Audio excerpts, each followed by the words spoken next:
Bismillahirrahmanirrahim. Assalamualaikum warahmatullahi wabarakatuh.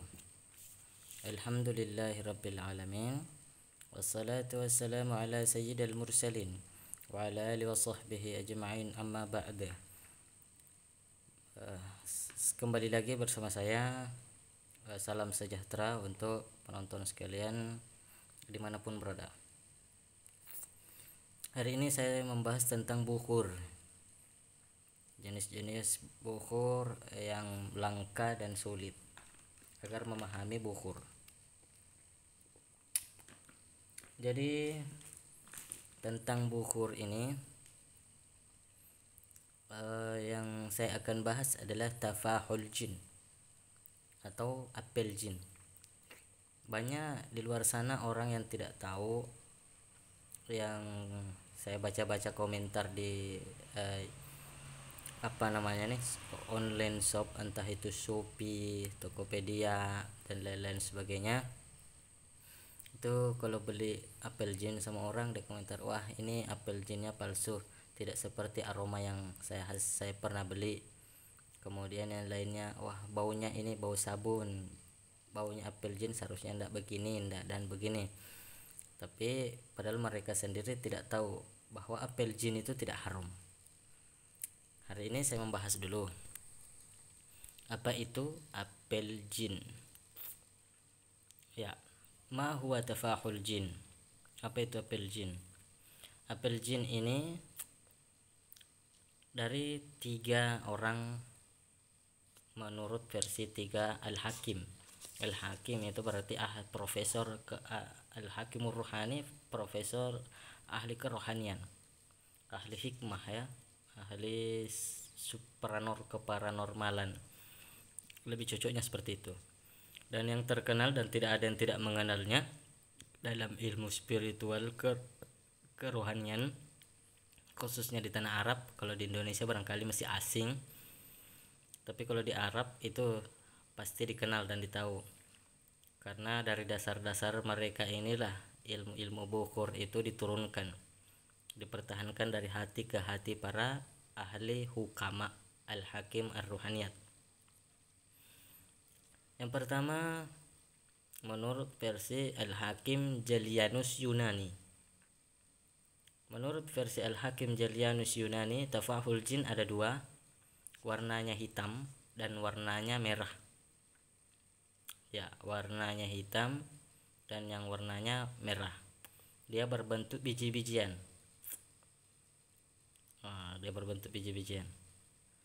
Kemudian yang kedua, Al-Hakim Sultan Iskandar Zulkarnain.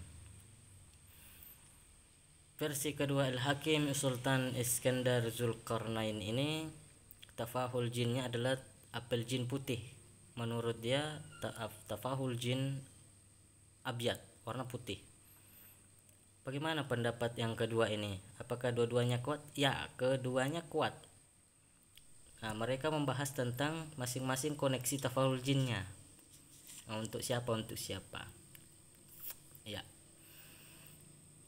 Yang warna putih ini ada yang dikenal dengan sebutan, kalau di Indonesia pasti Anda ini akan kaget. Oh, itu toh ternyata apel jin menurut Sultan Iskandar Zulkarnain. Tafahul jin atau apel jin menurut Iskandar Zulkarnain ini yang digunakan untuk jin-jin baik. Ya. Seperti khususnya penghulu para jin, yaitu Sayyid Maitotorun, diundang dengan tafahul jin yang dikenal dengan sebutan ketumbar. Jadi ketumbar itu termasuk tafahul jin, tapi dia tafahul jin abyad, yang putih, dan untuk golongan raja-raja yang baik ya. Sedangkan yang versi Jalianus Yunani itu digunakan untuk golongan raja-raja mahabbah dan juga yang bekerja untuk mahabbah, dan juga raja-raja yang memiliki tugas-tugas yang baik atau jahat. Yang terakhir adalah versi yang serba bisa. Nah, yang paling tinggi ini adalah versi Al-Hakim Barhamyus Al-Masiri.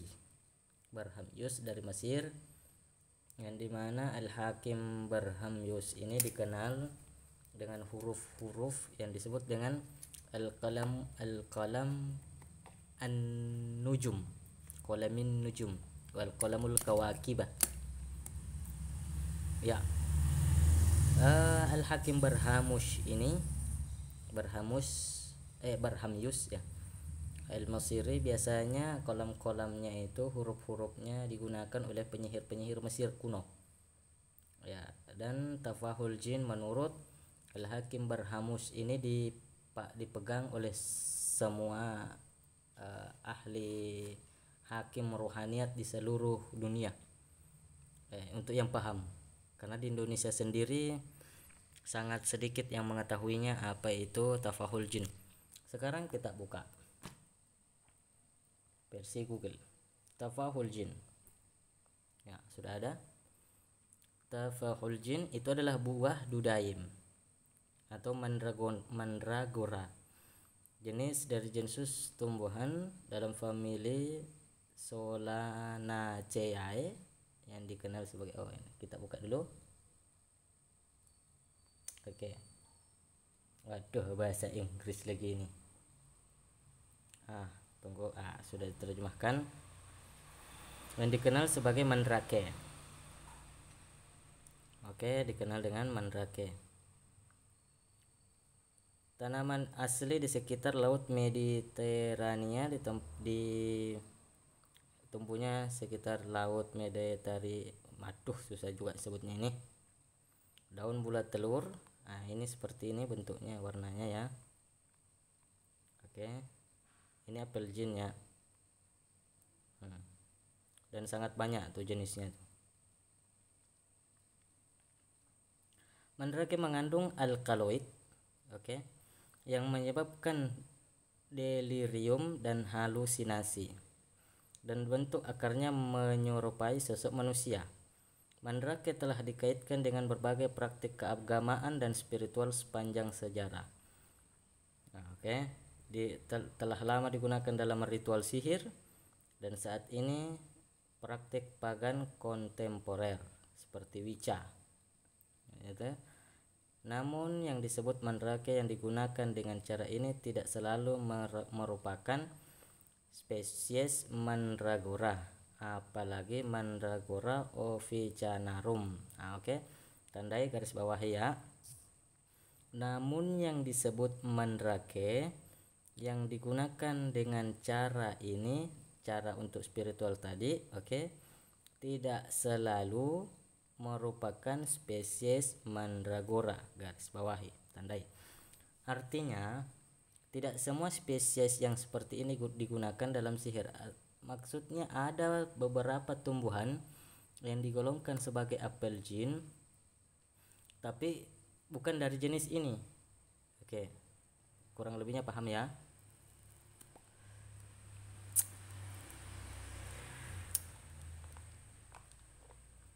Alhamdulillah. Saya minum dulu. Itu mandrake. Jadi dari dulu sudah digunakan sihir. Tadi kita baca ada yang berpendapat bahwa bukan ada ya, dari kalimat tadi bahwa mandrake ini atau apel jin ini menyebabkan halusinasi, sehingga ada yang berpendapat bahwa bukur apel jin digunakan seperti ritual-ritual menarik benda pusaka, menarik harta karun, kemudian berjalan di atas air, terbang di atas udara menggunakan amalan-amalan. Itu dia berpendapat bahwa yang terjadi itu semua halusinasi, karena dia mengambil dari ini tadi tertulis bahwa apel jin ini dapat mengeluarkan halusinasi, sehingga pas kita ritual nih amalan kan bakar dupa itu yang mengandung apel jin, dan kita ini terbawa oleh halusinasi.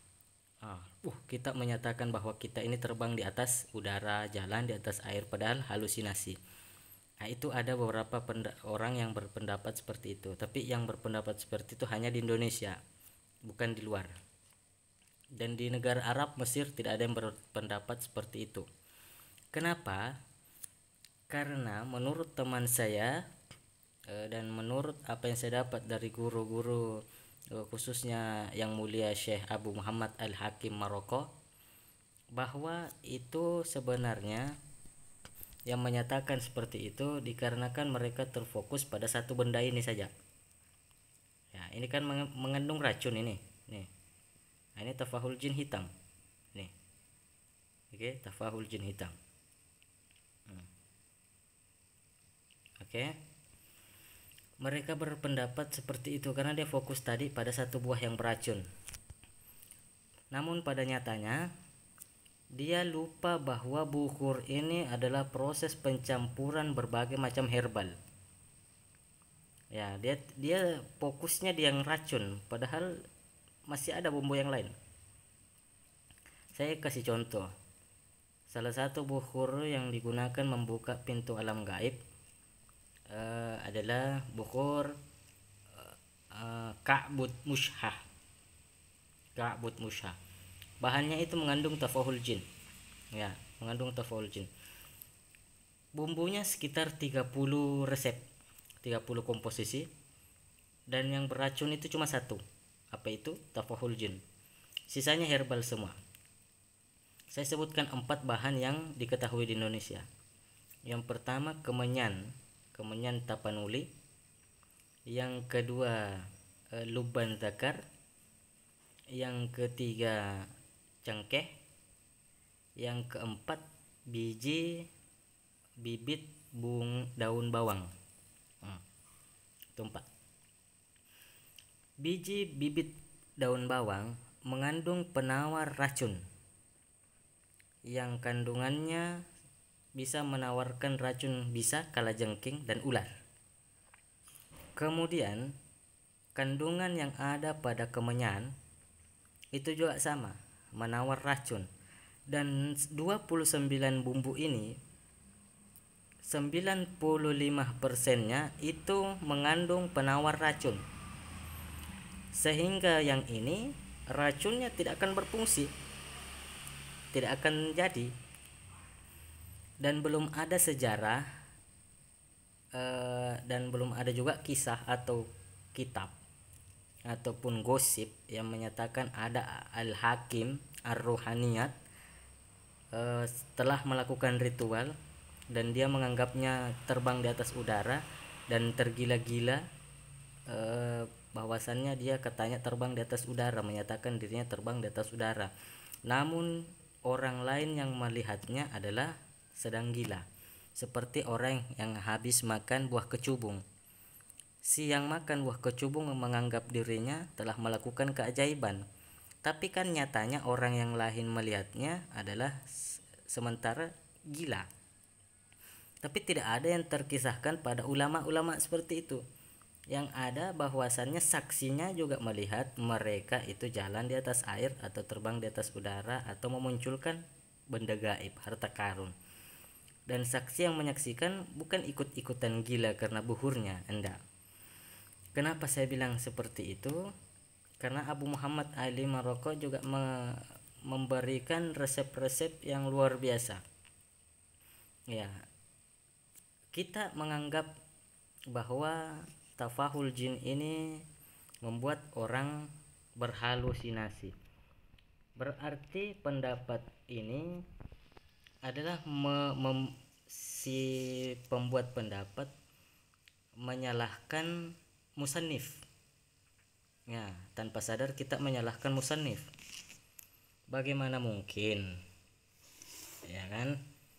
Berarti apa yang tertulis di dalam kitab ini yang dikarang oleh Al-Imam Al-Kabir wal Hakim Syahir Abil Abbas Ahmad bin Ali Al-Buni sedang berhalusinasi. Berarti kita menuduh Syekh yang mulia ini berhalusinasi. Bagaimana menurut pendapat Anda? Simak saja bagaimana pikirkan bagaimana menurut pendapat Anda. Kemudian dari kitab ini Syekh Ruhani Fakhiruddin, berarti juga halusinasi. Kemudian yang terkenal Al-Awfaq, Imam Al-Ghazali, Mujarrabat Al-Imam Al-Ghazali. Berarti Imam Ghazali ini juga berhalusinasi dong. Bagaimana seorang ulama bisa berhalusinasi? Artinya seluruh karangan ini, kitab ini halusinasi semua. Ya. Kurang lebihnya seperti itu.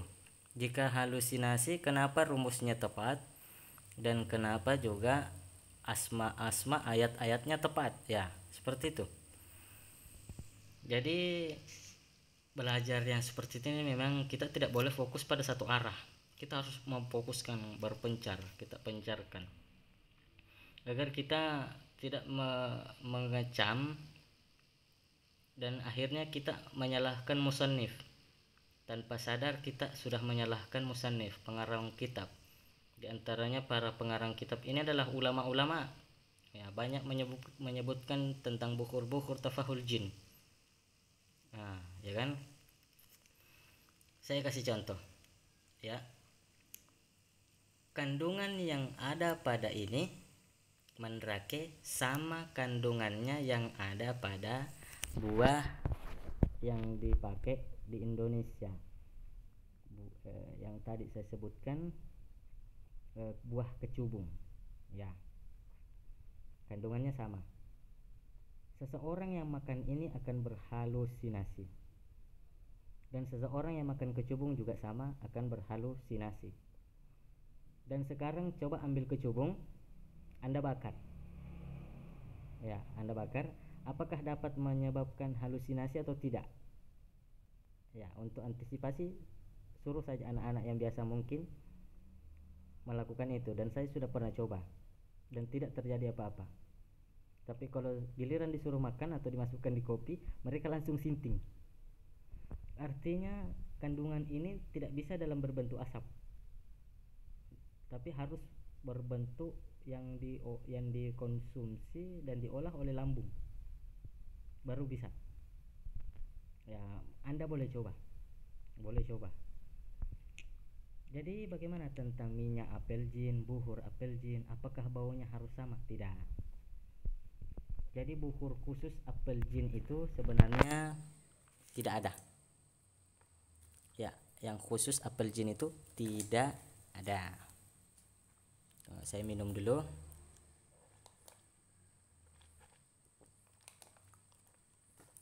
Alhamdulillah. Nah, yang dikhususkan apel jin seperti minyak apel jin, apakah ada bau-bau khusus untuk menandainya asli? Tidak ada. Tergantung pencampurannya. Jadi buah ini akarnya itu kan, akarnya yang diambil tuh, akarnya dipotong-potong. Nah, ini ada, saya lupa penjelasan ini. Yang beracun ini buahnya. Ya, sekali lagi yang beracun buahnya. Sama pada buah apa tadi? Kecubung. Yang beracun itu kecubungnya. Bukan yang lainnya juga mengandung, tapi tidak sekuat daripada buahnya. Dan kecubung, daun kecubung itu biasa malah dibikin obat. Ya, oke, malah dibikin obat. Dan ini yang digunakan adalah akarnya. Akarnya yang kayak orang itu bentuknya itu. Ya, kalau sudah besar biasanya katanya kayak orang dia, tapi tidak mesti bentuknya sama persis sih. Namanya juga akar ya, kadang-kadang bentuk orang, kadang-kadang juga tidak. Ya.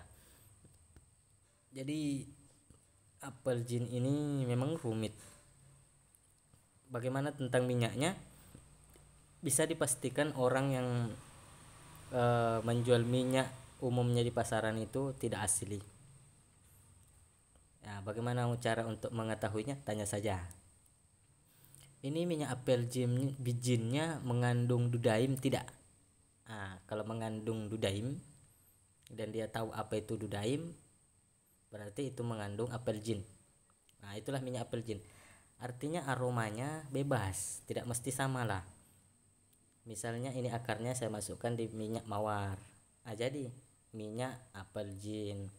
Atau saya masukkan di minyak melati atau minyak apa, akhirnya kan aromanya tidak ada yang sama, tapi minyak apel jin. Ini saya kasih contoh, ini satu, ini minyak apel jin, ini apel jin yang dudaim atau mandrake, no? Ini mandrake. Ini saya impor dari Amerika. Ini sedikit begini mahal sekali ini, lama lagi menunggunya. Jadi ini adalah apel jin. Ini akarnya, ini sudah dipotong-potong ya, lumayan keras sih.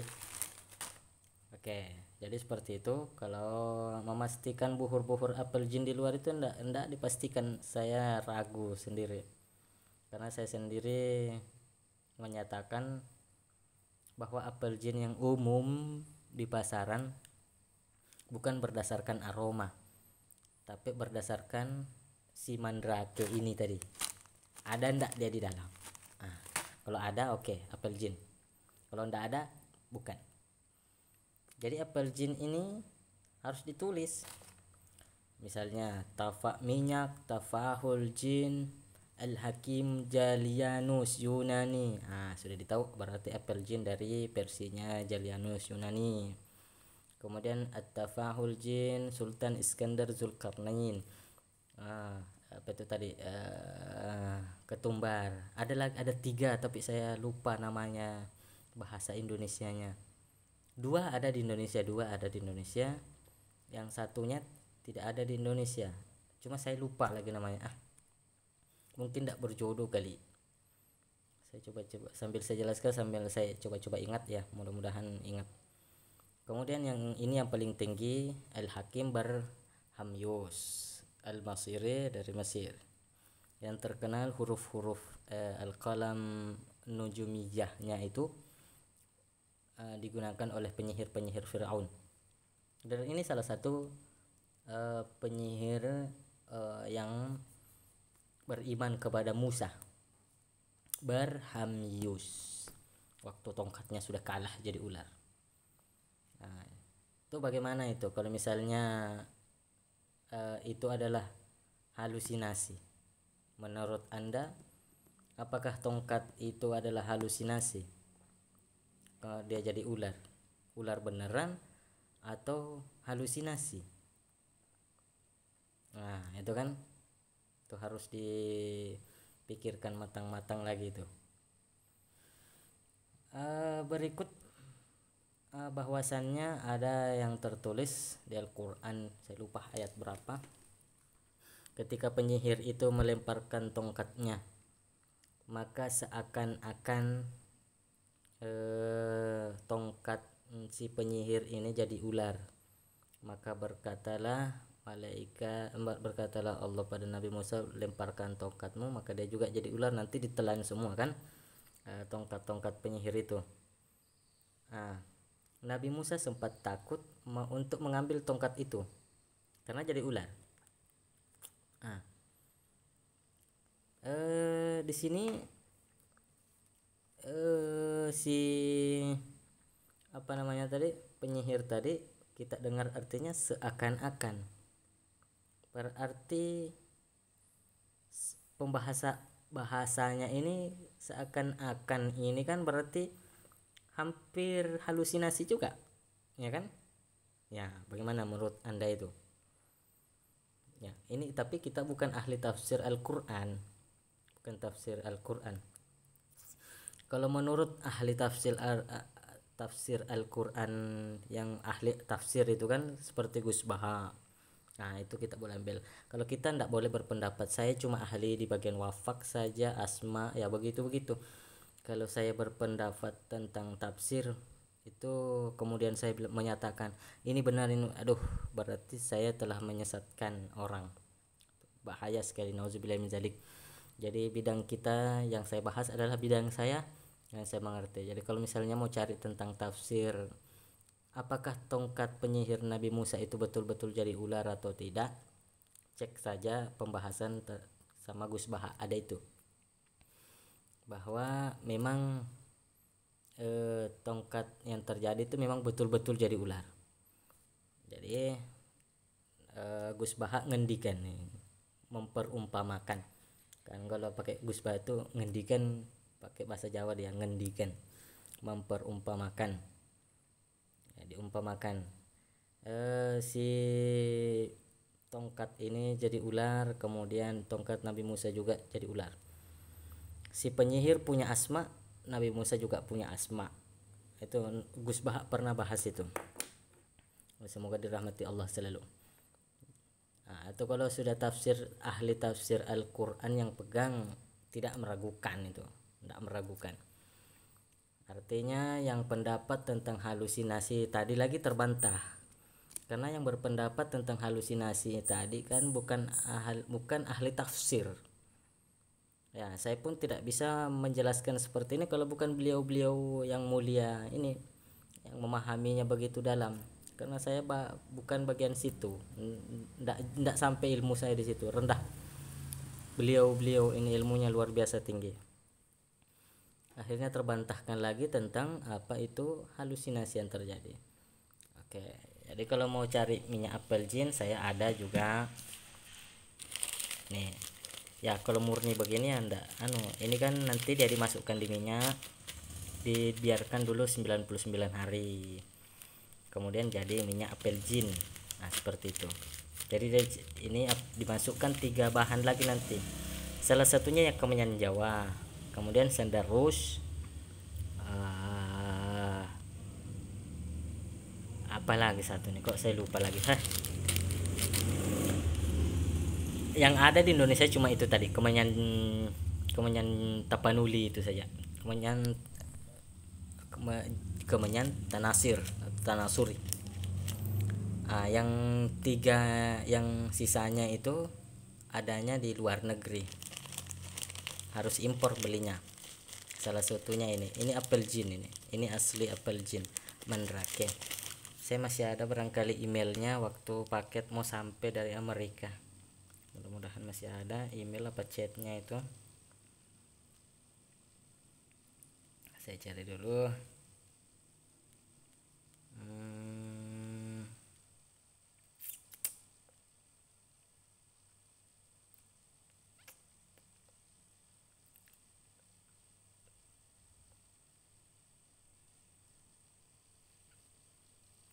Oh ini masih ada ini yang bantu saya import nih. Terima kasih dari Kitchen Amerika Serikat. Berterima kasih pesanan Anda dalam perjalanan Indonesia. Oke, itu kan masih ada. Jadi inilah apel jin yang asli. Jadi dia tidak berpatokan kepada aromanya. Dia tidak mesti harum, tidak mesti begini baunya, dan tidak mesti saya pernah beli dan begini baunya dan begini baunya. Enggak. Bahannya itu harus itu mandrake atau dudaim. Dan dudaim ini dijelaskan di dalam Alkitab Bible ya, Bible. Ya, banyak dijelaskan, tapi kurang yang mengetahui. Wallahu a'lam bisawab ya. Kurang lebihnya seperti itu untuk sementara tentang pengetahuan apel jin ini. Semoga bermanfaat dan tidak mematok daripada pendapat-pendapat yang bukan dari ahlinya. Kalau ahli tukang bakso tidak boleh bercerita tentang bagaimana ilmu pembangunan rumah. Kalau ahli membuat batu bata, maka dia tidak boleh bercerita tentang cara membuat bakso yang enak, maka itu salah. Pasti jadinya jelek dia.